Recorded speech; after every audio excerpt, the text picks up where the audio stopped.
Hi hello welcome to Kalagathi. ఈరోజు మనం రాశి చక్రంలో 4వ సంకేతమైన కర్కాటక రాశి కర్కాటక రాశి అనేది తెలుసుకుందాం. కర్కాటక రాశి ఎమోషనల్ గా ఉంటుంది. భావోద్వేగాలు ఎక్కువ ఉంటాయి. అంతర్దృష్టి, ఇంట్యూషన్ పవర్ ఎక్కువ ఉంటుంది. డెప్త్, లోతుని సూచిస్తూ ఉంటుంది. ఓకే. సో ఈ భావోద్వేగ రంగంలో వాళ్ళు లవ్, ఎమోషన్స్, ఎఫెక్షన్స్ అనే విషయాల్లో ఎక్కువగా కొట్టుకులాడుతూ ఉంటారు. వాళ్ళ ముఖ్య లక్షణాలు ఏంటంటే పెంపకం, రక్షణ, సున్నితత్వం, సహజంగా ఉండడం, కరుణ, దయ ఇలాంటివన్నీ కూడా వాళ్ళకుంటాయి. ఇల్లు మరియు కుటుంబానికి బలమైన అనుబంధం, మానసిక స్థితి మరియు భద్రత అనేది చాలా అవసరం ఉంటుంది. సో వాళ్ళు చాలా శ్రద్ధగా, మద్దతుగా ఉంటారు. తరచుగా వారి అవసరాల కంటే ఇతరుల అవసరాలు ఎక్కువ దృష్టి పెడతా ఉంటారు. వాళ్ళ బలమైన అంతర్దృష్టి కలిగి ఉంటారు. వాళ్ళు ఇతరులు చెప్పకపోయినా గూడా వాళ్ళని అర్థం చేసుకునే విధంగా ఉంటుంది. వాళ్ళ భావాల్ని వాళ్ళు చెప్పకపోయినా గూడా అర్థం చేసుకునేటట్టుంటుంది. క్యాన్సర్, క్యాన్సర్ అట్లనే కర్కాటకం తమ ప్రియమైన వారిని కాపాడతారు. వాళ్ళకి భద్రత అనేది చాలా వరకు ఇస్తారు. చాలా దయగలవాడనమాట. ఇతరుల భావోద్వేగాల సానుభూతి మరియు సున్నితత్వాన్ని గ్రహిస్తూ ఉంటారు.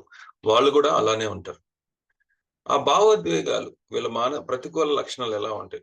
అంటే వాళ్ళ సానుకూల లక్షణాలన్నీ గూడా వాళ్ళ పోషణ, సహజంగా ఉండడం, రక్షణ ఇవ్వడం, కరుణ అనేది చూపించడం అనేది సానుకూల లక్షణాలు. ప్రతికూల లక్షణాలు ఎలా?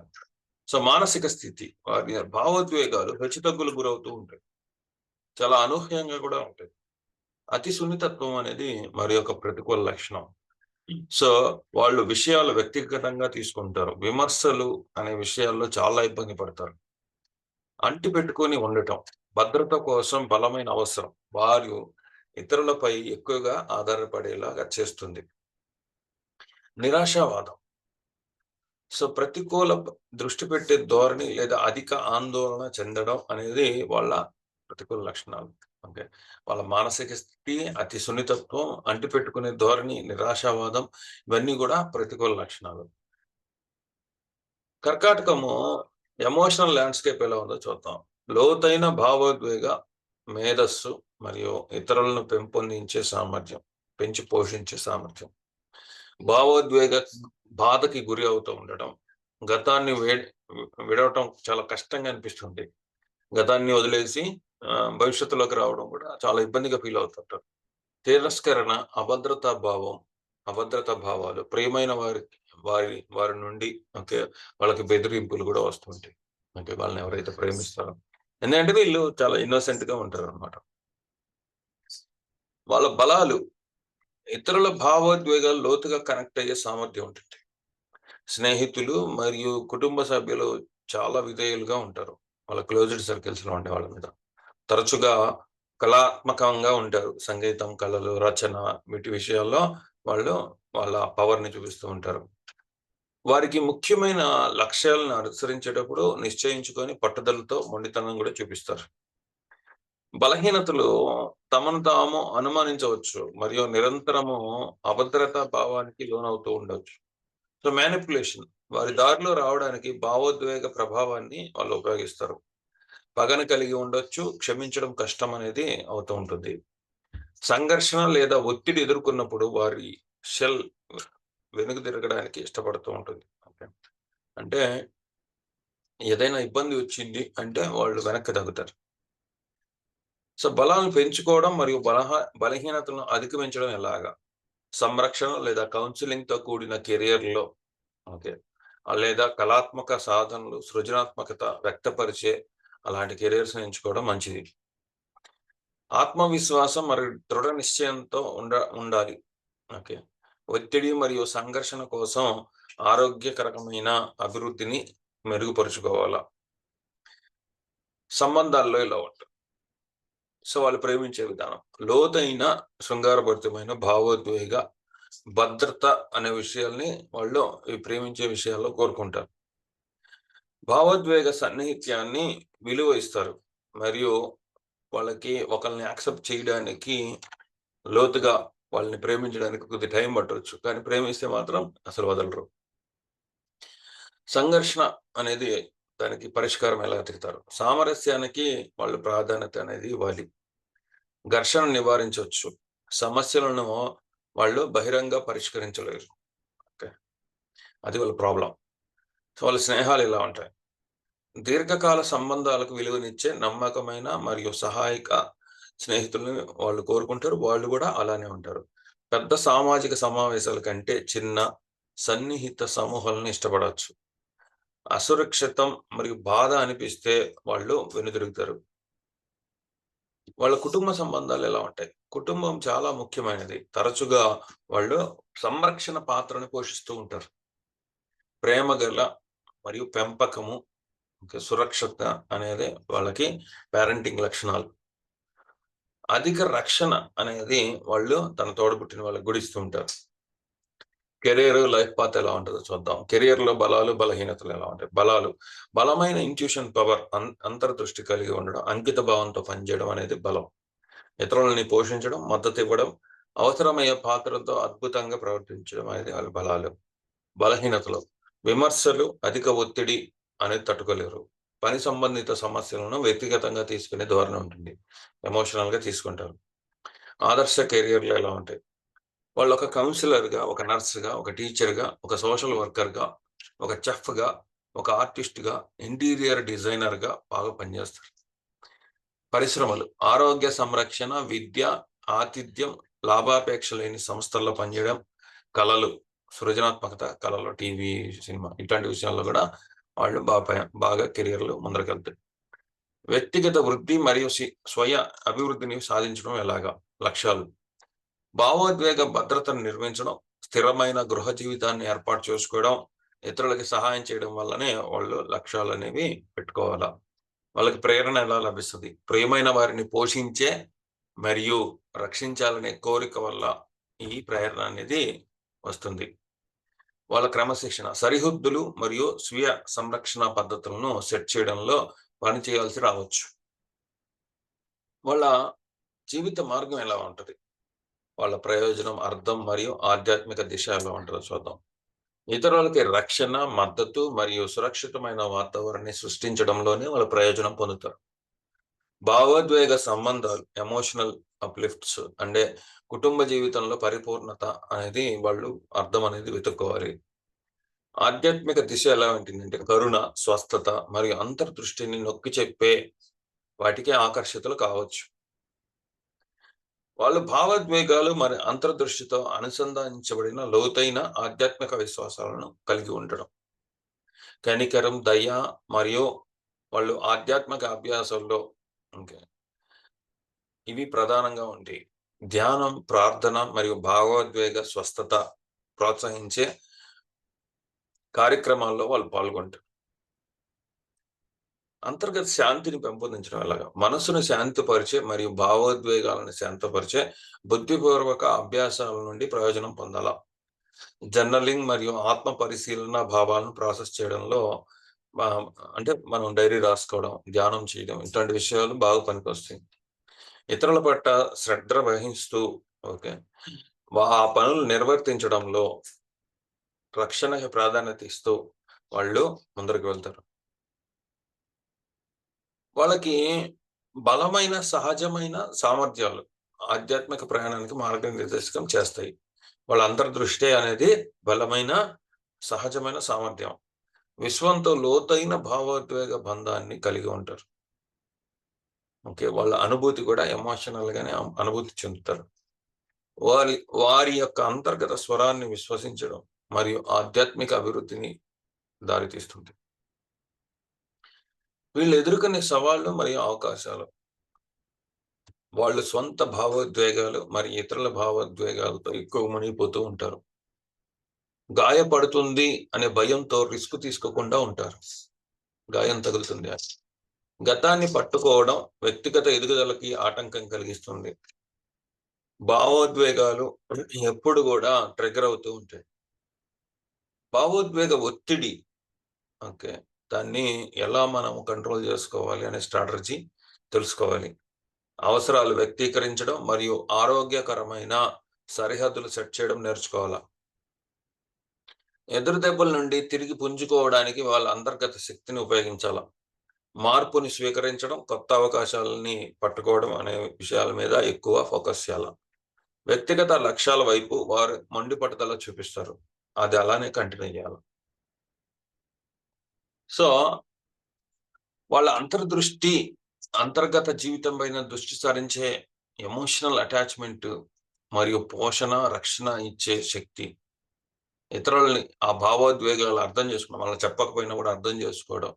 ఇల్లు, కుటుంబము వాళ్ళని సంరక్షించడం అనేది చాలా ముఖ్యంగా వాళ్ళు పోషిస్తూ ఉంటారు.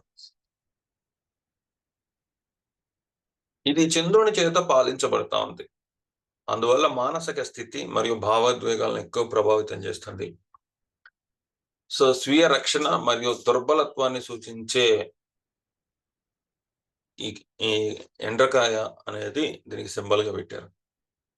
వీళ్ళు చాలా సృజనాత్మకంగా ఉంటారు. కళలు, సంగీతం, రచనలు వీటి మీద ఎక్కువ ప్రభావితం అవుతూ ప్రతిభను చూపిస్తూ ఉంటారు. గతంతో బలమైన సంబంధాన్ని కలిగి ఉంటారు. అంతే. వంశవృక్షము, చరిత్ర వీటి మీద ఆసక్తి ఎక్కువుండొచ్చు. జ్ఞాపక శక్తికి ఎక్కువగా ఎక్కువుంటుంది. భావోద్వేగ సంఘటనలు బాగా గుర్తుపెట్టుకుంటారు. ఎమోషనల్‌గా ఉండే సంఘటనలు. సాంప్రదాయాలకు విలువిస్తారు. వస్తువులు లేదా స్థలాలు మీద సెంటిమెంట్స్, అనుబంధాలు కలిగి ఉంటారు. కడుపు మరియు జీర్ణ వ్యవస్థ సంబంధం ఉంటది. ఈ ఒత్తిడి వల్ల హార్ట్‌కి విషయాలు ఎక్కువ ఇబ్బంది పెడతాయి. వంట చేయడం, ఆహారాన్ని వడ్డించడం, పోషణ, పాలన, సంరక్షణ అనేది వీళ్ళ బాధ్యతగా తీసుకుంటూ ఉంటారు. వీళ్ళకి అత్యంత అనుకూలమైన రాశి మీనరాశి. వాళ్ళకి గూడా భావోద్వేగ లోతుంటుంది. సహజమైన అవగాహన, అంతర్దృష్టి గూడా ఉంటుంది. వృశ్చిక రాశి వీళ్ళకి తీవ్రమైన భావోద్వేగాల కనెక్షన్ ఉంటది. మరియు పరస్పర విధేయత గూడా ఉంటది. అట్లనే వృషభ రాశి వీళ్ళు భద్రత మరియు సౌకర్యం అనే దాని మీద వాళ్ళు ఫోకస్ చేస్తారు కాబట్టి ఇది గూడా బాగుంటది. మధ్యస్థంగా కన్యా రాశి, మకర రాశి, కర్కాటక రాశి వాళ్ళకి బానే ఉంటుంది. మిగతాయన్నీ గూడా తక్కువ అనుకూలత ఉంటుంది. సో, ఈ మేషరాశి ఆహ్, ఇక మేషరాశి వాళ్ళకి కర్కాటకం అనేది ఎలా ఉంటది? మేషరాశి వాళ్ళకి ఇది 4 స్థానం అవుతోంది. ఓకే. మేషరాశి వాళ్ళకి, మేష లగ్నం వాళ్ళకి ఇది 4 రాశి అవుతా ఉంది. సో, ఇంటి విషయాల్లో అట్లనే వాళ్ళ ప్రాపర్టీస్, రియల్ ఎస్టేట్, వాహనాలు, తల్లి విషయాల్లో అధికమైన భావోద్వేగ డెప్త్ అనేది ఉంటుంది. సన్నిహిత సంబంధాలుంటాయి ఇంట్లో వాళ్ళతో. వాళ్ళు ఆ విధంగానే వాళ్ళు ప్రవర్తిస్తూ ఉంటారు. ఇంటి విషయాల్లోనే ఎక్కువగా ఎమోషనల్‌గా వాళ్ళు ప్రవర్తిస్తూ ఉంటారు. సో, వృషభ లగ్నం వాళ్ళకి కర్కాటక రాశి మూడో స్థానం అవుతోంది. వాళ్ళు నేర్చుకునే కళలో నైపుణ్యాలు, వాళ్ళ తోడబుట్టిన వాళ్ళతో ఈ ఎమోషనల్ బంధాన్ని చూపిస్తూ ఉంటారు. వాళ్ళు చేసే కమ్యూనికేషన్స్ కూడా చాలా ఎమోషనల్‌గా ఉంటాయి. దాంట్లో లవ్, ఎమోషన్స్, ఎఫెక్షన్స్ అనేవి చూపిస్తారనమాట. సో, నెక్స్టు మిథునం. మిథున లగ్నం వాళ్ళకి కర్కాటకం అనేది రెండో స్థానం అవుతోంది. వాళ్ళు వాళ్ళ విలువలు, నైతికత మరియు ధనం విషయంలో అధికమైన ఎమోషనల్‌గా ఉంటారు. అక్కడే అంతర్దృష్టి కలిగి ఉంటారు ఆ విషయాల్లో. ఆ విషయాల్లో చాలా సున్నితంగా వాటిల్ని డీల్ చేస్తూ ఉంటారు. సో, కర్కాటక లగ్నం వాళ్ళకి ఇది ఒకటో స్థానం అవుతోంది. ఓకే. వాళ్ళ వ్యక్తిత్వం, పాత్ర అనేది చాలా భావోద్వేగాలతో లవ్, ఎమోషన్స్, ఎఫెక్షన్స్ అనే విషయాలతోనే వాళ్ళ వ్యక్తిత్వం అనేది డెవలప్ అవుతది. ఆటి బేస్ మీదే అవి డెవలప్ అవుతాయి. ఓకే. ఆ వ్యక్తిత్వం అనేది అట్లా ఎమోషనల్‌గా చూపిస్తూ ఉంటారు. సింహ లగ్నం వాళ్ళకి కర్కాటకం అనేది 12 స్థానం అవుతోంది.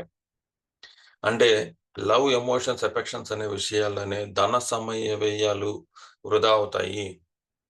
సున్నితంగా పరిష్కరించాలి. ఎమోషనల్‌గా ఫీల్ అయితే వాళ్ళకి ధనము, సమయం వృధా అవుతుంది అని చెప్తున్నారు. అట్లనే కన్యా లగ్నం వాళ్ళకి కర్కాటకం 11వ స్థానం అవుతుంది. వాళ్ళు ఫ్రెండ్ సర్కిల్, సోషల్ సర్కిల్ మీద ఆ ఎమోషనల్ సున్నితత్వం అనేది చూపిస్తూ ఉంటారు. వాళ్ళు ఆ విధంగానే దయా, కరుణ చూపిస్తూ వాళ్ళ పబ్లిక్ ఇమేజ్, సోషల్ ఇమేజ్ అనేది సంపాదిస్తారు. ఫ్రెండ్స్ అనేది చాలా ముఖ్యంగా ఉంటుందనమాట.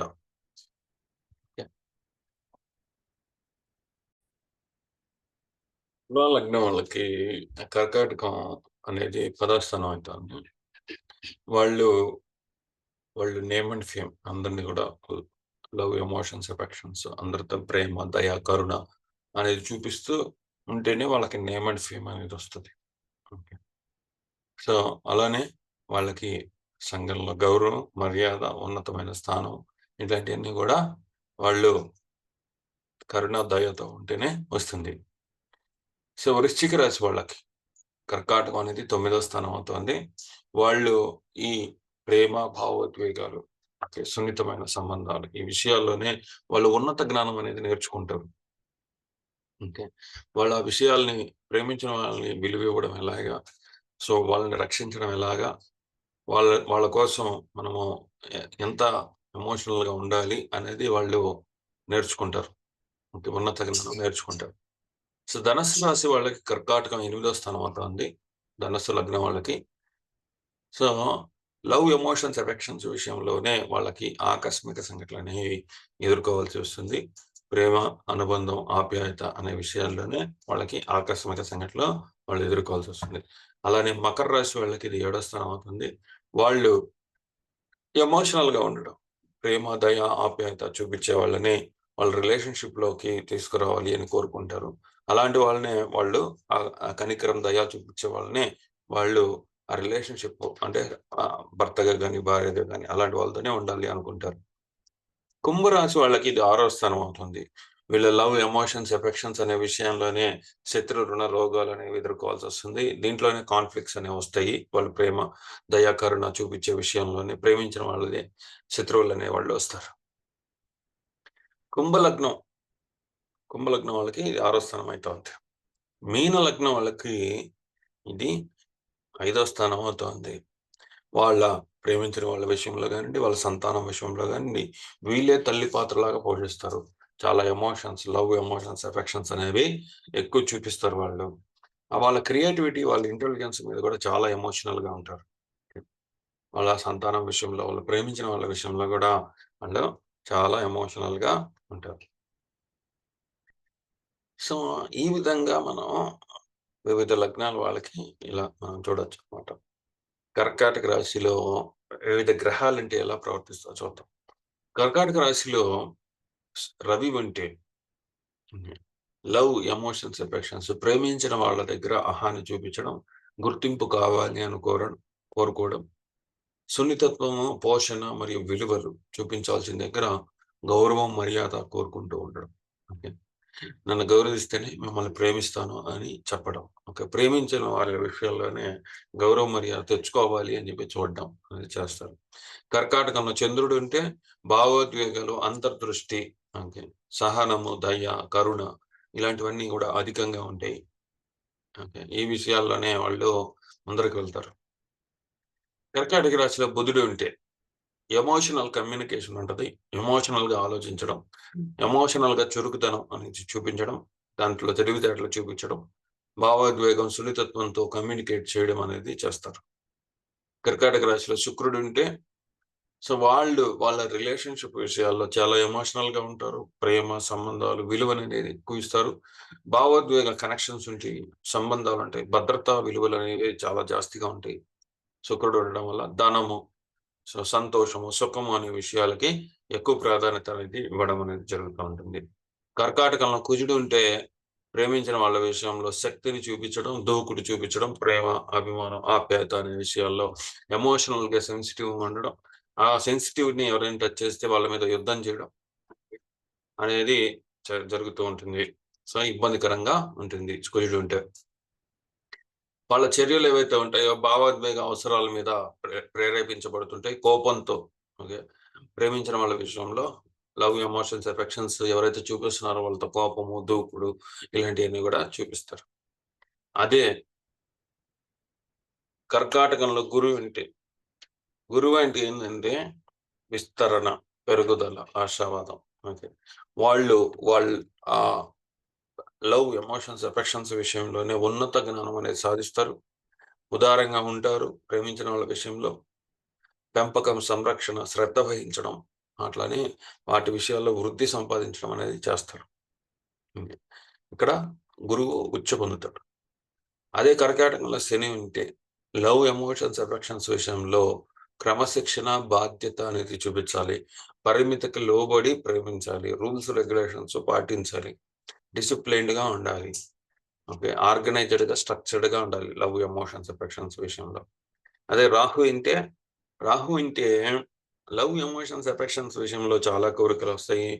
వాళ్ళ భౌతికవాదం, మెటీరియలిస్టిక్ ధోరణి కూడా వస్తుంది. అధికమైన భావోద్వేగం, అంటే తీవ్రమైన భావోద్వేగం మీద ఎక్కువ చూపిస్తారు. ఎమోషనల్‌గా అప్స్ అండ్ డౌన్స్ అనేవి ఎక్కువుంటాయి. సో, ఇక్కడ రూల్స్, రెగ్యులేషన్స్ పాటించకుండా లవ్, ఎమోషన్స్, అఫెక్షన్స్‌లో మునిగి తేలాలి అని రాహు తీసుకొస్తాడు. అదే కర్కాటకంలో కేతు ఉంటే లవ్, ఎమోషన్స్, ఎఫెక్షన్స్ విషయంలో స్పిరిచువాలిటీ, విరక్తి, వైరాగ్యం, ఆత్మ పరిశీలన చేసుకుంటూ ఉండడం, నిర్లిప్తత అనేది ఉండడం. సో, ప్రేమ అనే విషయాల్ని కట్ చేసి ఓకే. జీవితాన్ని ముందరకు తీసుకుపోవడం అనేది ఉంటుంది. కుటుంబ జీవితాన్ని విడిచిపెట్టడం. ఓకే. అట్లానే జ్ఞానోదయం వైపు ముందరికి వెళ్ళడం అనేది ఎక్కువుంటుంది. సో, ఈ ఈ వ్యక్తులు కర్కాటకం వ్యక్తులు లక్షణాలు, బలాలు, బలహీనతలు ఇట్లాంటియన్నీ గూడా మనం చూసాం గదా! సో, వారి సున్నితత్వం అనేది ఎక్కువుంటుంది. స్వీయ సంరక్షణ, ఇతరులని సంరక్షించడం అనేది ఎక్కువ ప్రాధాన్యత అనేది ఇస్తారు. అంతర్దృష్టి, సానుభూతి, దయ, కరుణ అనేది ఎక్కువుంటుంది. ఓకే. సో, ప్రతి ఒక్కళ్ళ చార్ట్‌లో ఈ కర్కాటకం అనేది ఉంటుంది. వాళ్ళు ఆ విషయాల్లోనే వాళ్ళ సున్నితత్వము, భావోద్వేగాలు, ఓకే. సెన్సిటివిటీ, ఇంట్యూషన్ పవర్ అనేది అక్కడే చూపిస్తారు. ఇది నాకు తెలిసినంత వరకు కర్కాటక రాశి గురించి. ఈ వీడియో యూట్యూబ్‌లో స్ట్రీమ్ అవుతుంది. లైక్ చేయండి, షేర్ చేయండి, కామెంట్ చేయండి. సబ్స్క్రైబ్ చేసుకోండి. మళ్ళీ నెక్స్ట్ వీడియోతో మళ్ళీ మీ ముందుకొస్తాను. అంతవరకు సెలవు. Thank you.